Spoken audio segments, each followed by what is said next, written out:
CBI, income tax, जिसकी भी कराना चाहे, ताला लगवाए संस्था पर और जेल भेजने का काम करे सीएजी के लोगों को। इन लोगों को क्या लग रहा है प्रजातंत्र चल रहा है कि आप रिपोर्ट निकालेंगे और सरकार को आईना दिखाएंगे और सरकार से सवाल पूछेंगे कि इतनी बड़ी बड़ी धांधली कैसे हो रही है। अरे ये सब प्रजातंत्र में किया जाता था। ऐसे ऐसे पेपर फेंक कर एंकर एडिटर तब शो करते थे जब प्रजातंत्र था। अब जब प्रजातंत्र नहीं है तो ऐसी एजेंसीज का क्या मतलब है? लगवा दीजिए तुरंत ताला इस पर और भेजिए जेल। इनकी हिम्मत कैसे हो रही है एक नहीं दो नहीं 7 घोटालों का पर्दाफाश करने की। और बड़े बड़े घोटाले, बड़े बड़े मंत्रालयों के घोटाले और ऐसे घोटाले हैं जिन घोटालों से आपके जेब पर डाका डाला जा रहा है, ये याद रखिएगा। लेकिन मोदी जी कहाँ कुछ गलत करते हैं। मोदी जी ने बड़ा पैसा खर्च करके खूब सारे मीडिया प्रचार प्रसार से अपनी एक छवि बनाई थी।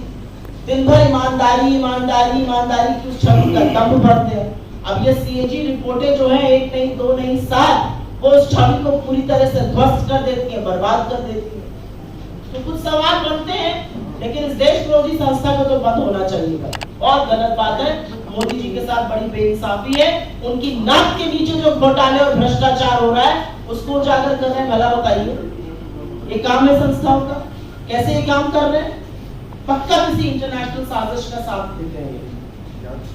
शुरू में करूंगी 7 घोटाले। एक पहला है भारतमाला प्रोजेक्ट से करीब 70-75 हजार किलोमीटर की सड़क बननी थी और इसका पैसा CCA cabinet committee on economic affairs, जो आर्थिक मामलों की कैबिनेट कमेटी होती है जिसकी अध्यक्षता स्वयं प्रधानमंत्री करते हैं, उन्होंने इसका फंड दिया था।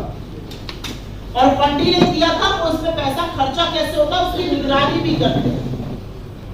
इसमें जो भी टोटल, इसके हम आपको प्रेस रिलीज में सारे फिगर्स दे रहे हैं। इसमें 15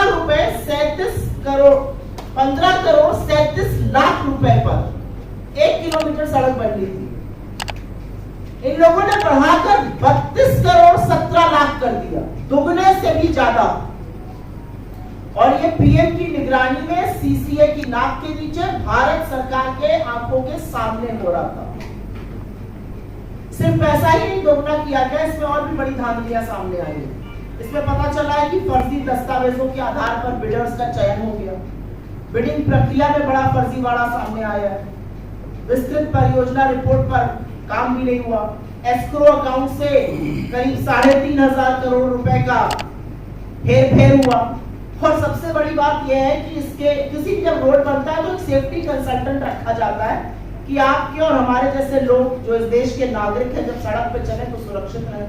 सरकार ने यह भी जरूरी नहीं समझा।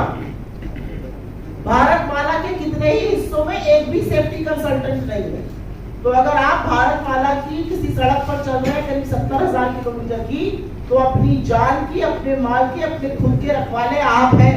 सरकार की जिम्मेदारी नहीं, क्योंकि उनके पास सेफ्टी कंसल्टेंट रखने का टाइम ही नहीं। तो भारतमाला में दुगनी करी लागत और हर तरह के फर्जीवाड़ा करके भगवान जाने किसको किसको ये टेंडर दिए गए, जिन्होंने सेफ्टी कंसल्टेंट तक नहीं रखे, एस्क्रो अकाउंट से हेरा फेरी। फिर यही द्वारका एक्सप्रेस में स्वीकृत लागत जो थी वो करीब 18 करोड़ प्रति किलोमीटर थी। सरकार का कहना है बहुत बढ़िया बना है द्वारका एक्सप्रेस वे, अच्छी बात है, बनना अच्छा भी चाहिए। उसकी कीमत 250 करोड़ प्रति किलोमीटर हो गई।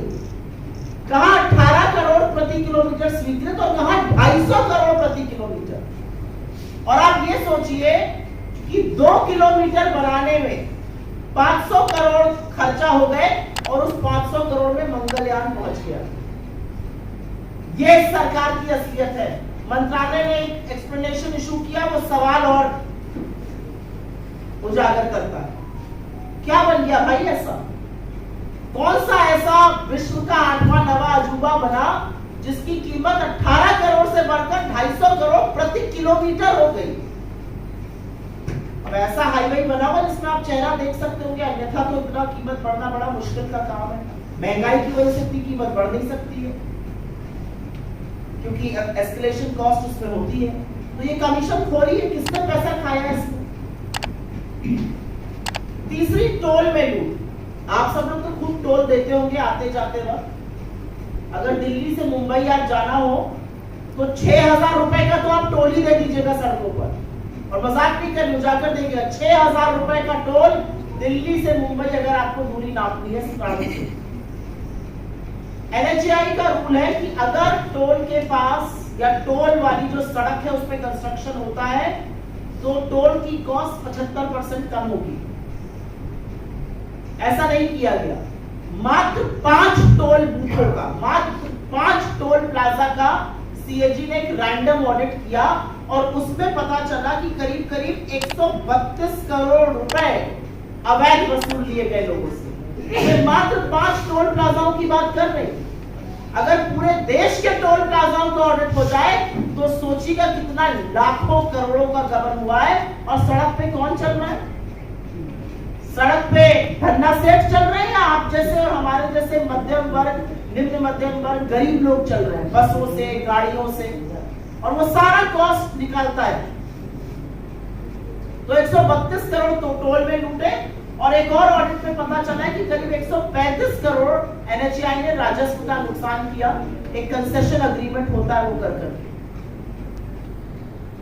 आयुष्मान भारत पूरे वक्त लोकसभा में यही सुनाई दे रहा था, हर जगह प्रधानमंत्री इसकी बात करते हैं। ये तो घोटालों का योजना निकली।